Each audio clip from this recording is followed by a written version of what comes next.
Salut tout le monde, c'est Mathieu de Voyage. Et c'est quoi ? C'est mon podcast. Voilà, je me suis dit pourquoi pas faire un podcast.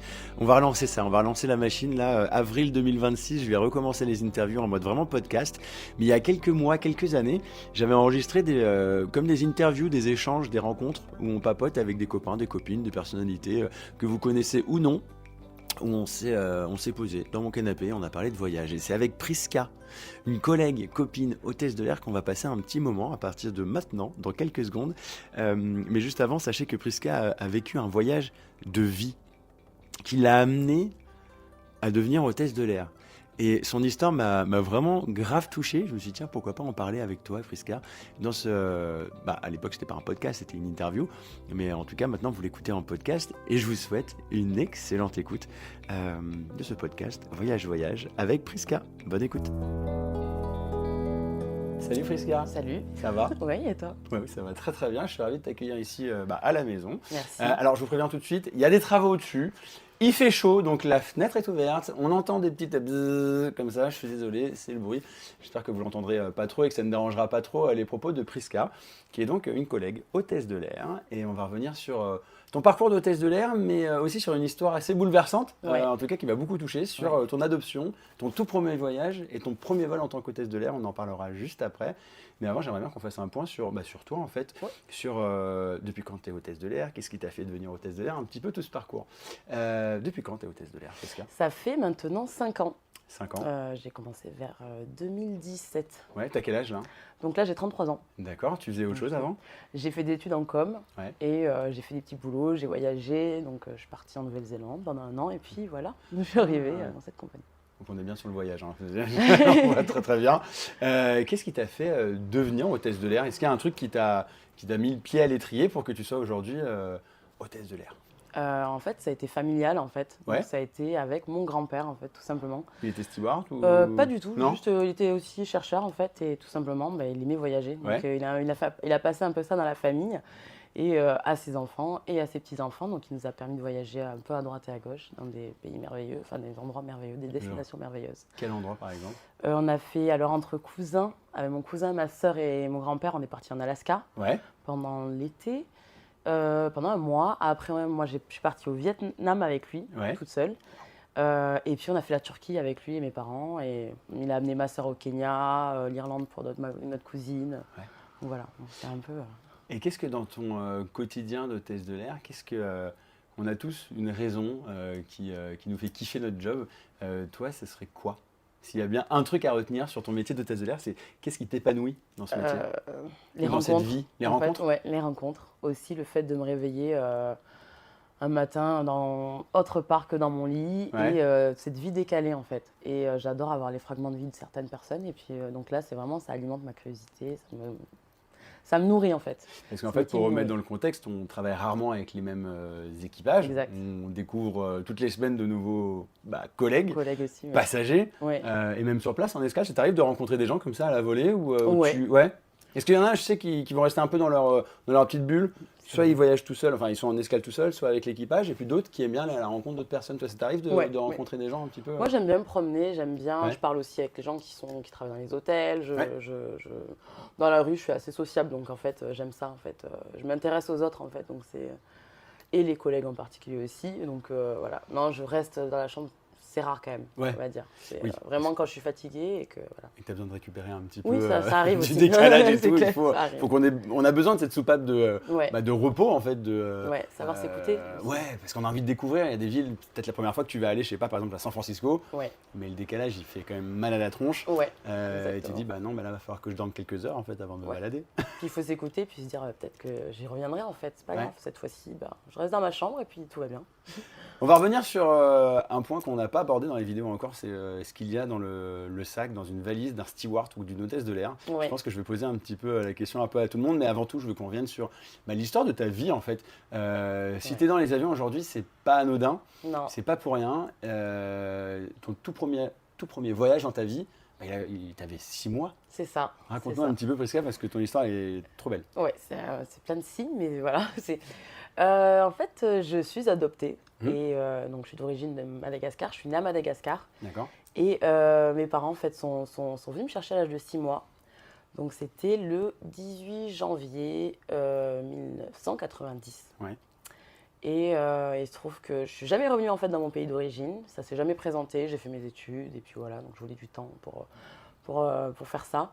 Et le destin a fait que une fois en CDI dans ma compagnie actuelle, quelque chose qu'ils ne pouvaient pas savoir, ils m'ont positionné ce vol vers Madagascar en fait.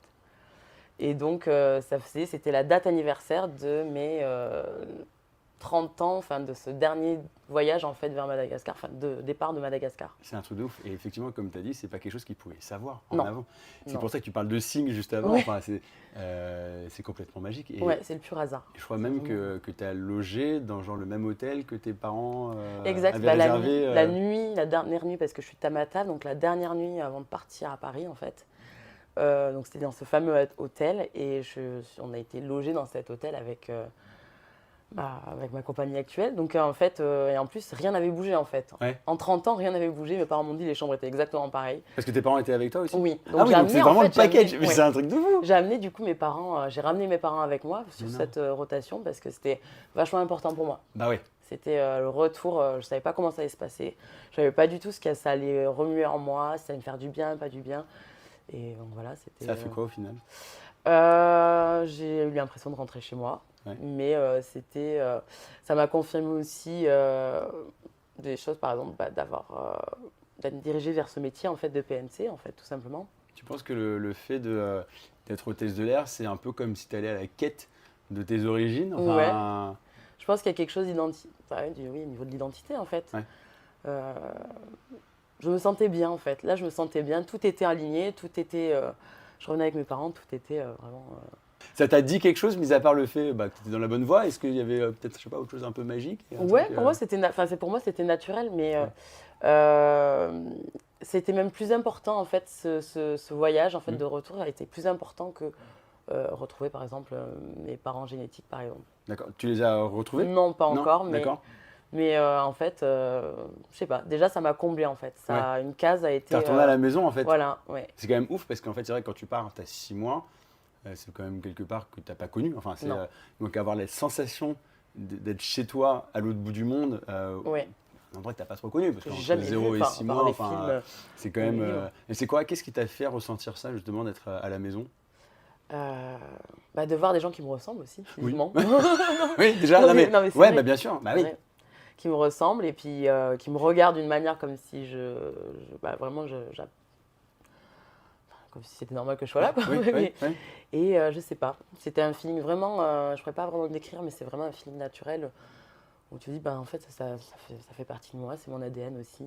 Ça devait être bouleversant. Oui, très bouleversant. J'imagine qu'il y a des odeurs, des trucs aussi que, enfin, tu te rends pas forcément compte, mais à mon avis, il y a plein. En fait, c'est tes sens qui doivent être un peu chamboulés aussi. Ouais, de revenir sur ça. Ah, ça doit être complètement dingue. Tu y repenses souvent? Oui, j'y suis revenue après, moi-même, en rotation. Dès que je peux demander, j'essaie de demander, pas tout le temps non plus, mais parce que j'ai envie de découvrir le reste du monde aussi.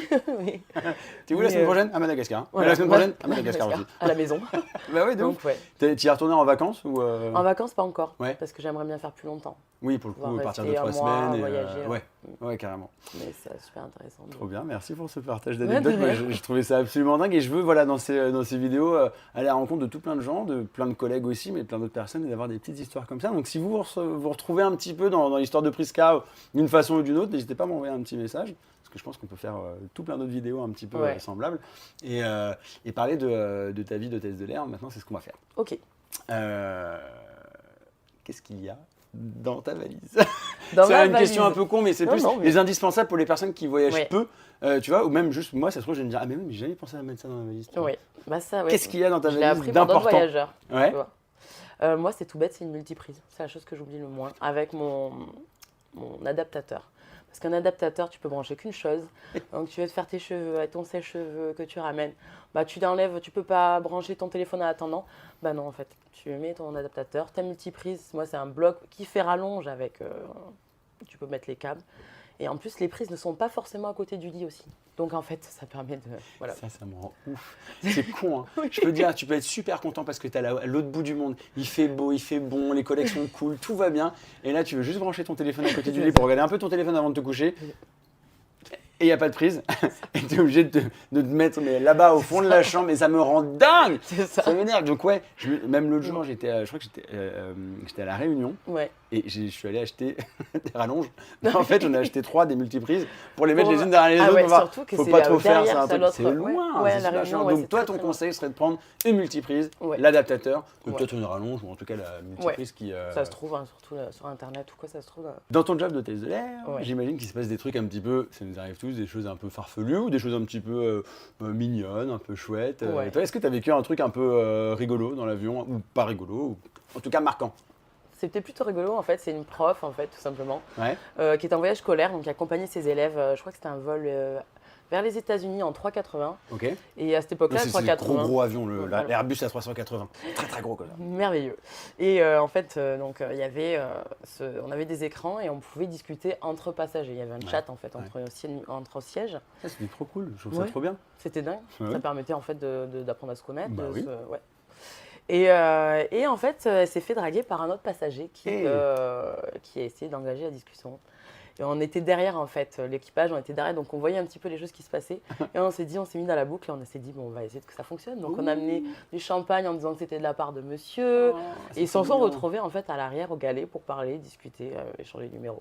Mais peut-être que maintenant c'est un couple. Moi j'espère bien. Peut-être qu'il y a un bébé équipage de Prisca quelque part dans le monde. Un bébé, oui. C'est trop bien. Est-ce que tu pourrais donner un conseil à, je sais pas, un garçon, une fille, homme ou femme d'ailleurs, parce qu'en fait, on peut devenir steward et hôtesse de l'air à peu près à n'importe quel âge. Enfin, en tout cas, 30 ans, 35 ans, 40 ans, enfin voilà, il n'y a plus le... pour devenir PNC, en fait, personnel navigant commercial, est-ce que tu auras un conseil à donner? Parce qu'il y a plein de gens, il y a pas mal de recrutements ces derniers temps. C'est vrai. Les camions qui passent, il y a un bruit, mais c'est n'importe quoi. Un conseil, moi je dirais de suivre ses rêves en fait tout simplement, d'essayer de ne pas faire comme tout le monde, de voyager en même temps, si on peut, si on a le temps, de se lancer, C'est un parcours en fait où on peut prendre des refus des fois, et en fait il faut continuer d'y croire. Et moi il faut savoir que j'ai eu mon CC en 2014, je suis rentrée en 2017. Donc en fait, il faut savoir être patient. À la fin, parce qu'en fait, le CCA, c'est le Cabin Crew Attestation, donc c'est le diplôme qui permet de devenir hôtesse steward. Il est valable 5 ans. Et il y a un autre point aussi, c'est une question qui revient très souvent sur mes TikTok. Je vois que tu as des tatouages, dont un pistolet qui envoie des petits cœurs. Non, mais t'excuses pas d'avoir des super beaux tatouages. Mais ils sont super jolis. Hôtesse de l'air, tatouage. Cœur avec l'avion. Comment ça se passe? Fais voir. J'ai un cœur avec l'avion. Mais montre-nous. C'était le petit premier. Tiens, regarde, rapproche-toi un petit peu de cette caméra pour... Moi, j'aime pas les cicatrices. Donc. Oh là là. Donc ça, c'est le premier. Avec une copine. Trop mignon. Mais ça marche? On peut être hôtesse de l'air et avoir des tatouages? Alors, ça dépend des compagnies. Et je pense qu'il y a des compagnies qui sont un peu plus strictes sur ça, d'autres qui le sont moins d'ailleurs. Je pense que les anglo-saxons le sont moins. Il faut les masquer. Donc voilà. Donc il y a beaucoup de PNC, par exemple des stews, qui ont des tatouages, tout le corps à peu près jusque-là par exemple.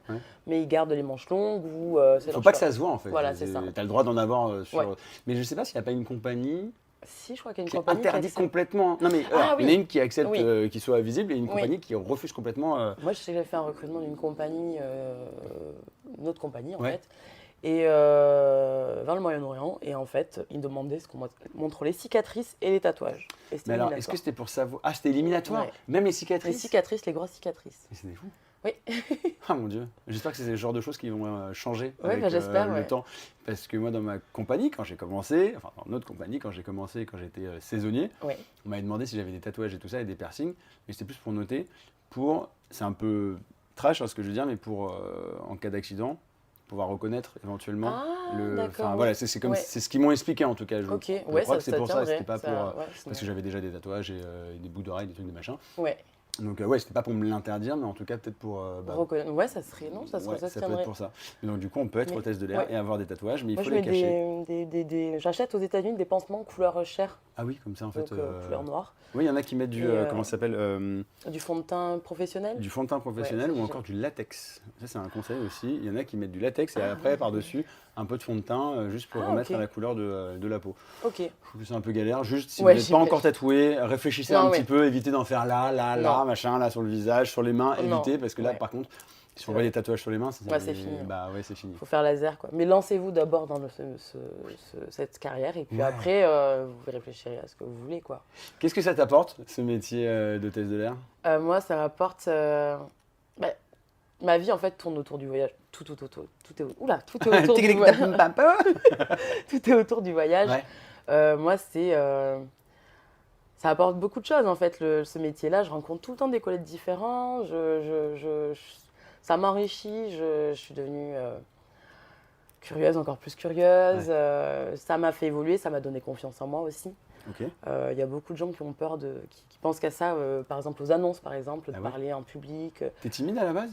Oui. Ouais. Je suis un petit peu timide. Donc on peut être timide et être hôtesse de l'air? Ouais, c'est au contraire, c'est un peu... Après, quand on met l'uniforme, je sais pas si ça le fait pour toi, mais t'es dans pas un autre personnage, mais t'as une autre assurance. T'es sur scène? Ouais.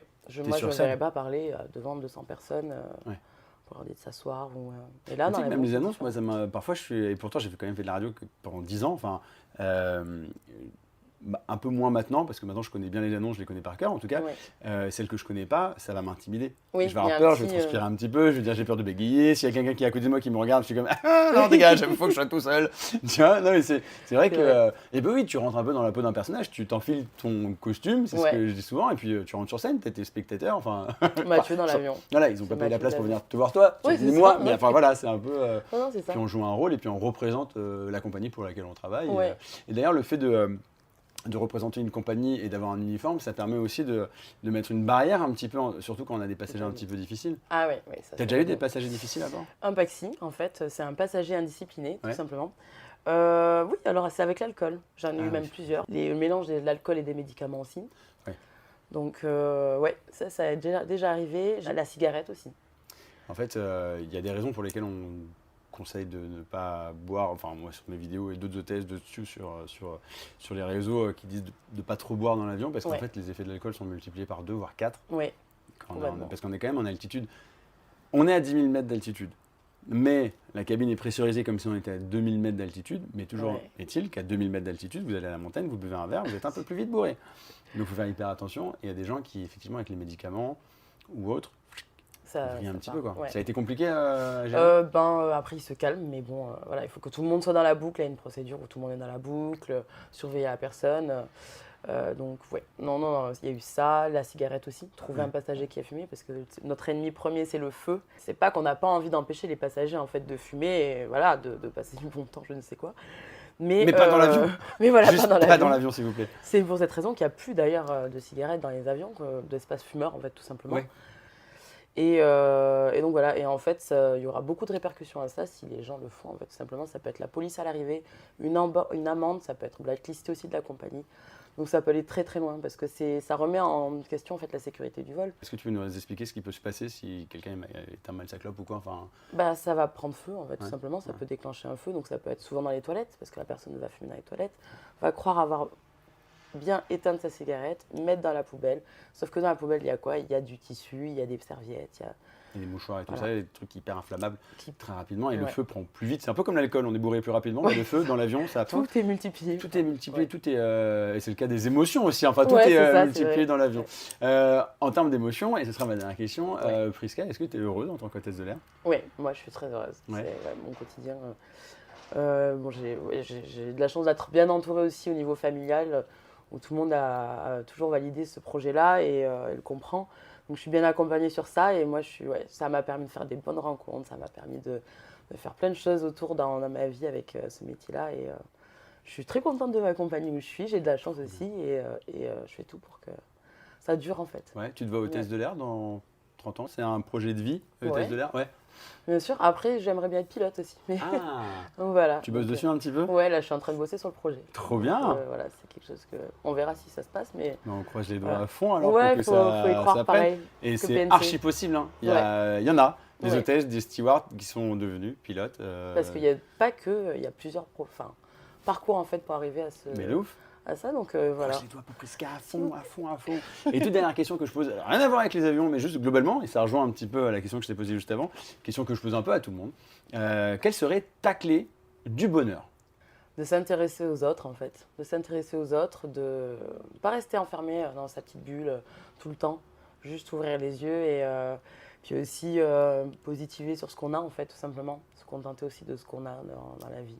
D'ailleurs, ce métier-là m'a permis aussi de voyager, d'aller à droite et à gauche, de voir ce qui se passe dans le reste du monde. Ça me permet un petit peu aussi de me rendre compte que j'ai beaucoup de chance, en fait, tout simplement, au quotidien. C'est surtout, rien n'est parfait. Mais il y a toujours des belles choses, il y a toujours du positif quelque part. Et voilà. Trop bien. Merci Prisca pour cet échange. Merci à toi de m'avoir reçu. Avec grand plaisir. Là, vous voyez les petits cubes, là, c'est nos micros qui sont juste en dessous. Regardez, hop là, tac, c'est là. Ils sont tenus par des aimants, donc peut-être qu'on entend les petits bruits. Merci Prisca. Merci. Et puis peut-être qu'on se croisera à bord, un de ces quatre, et je le souhaite. On et je te fais plein de bisous et merci pour ce partage. Merci beaucoup. Ciao, à bientôt.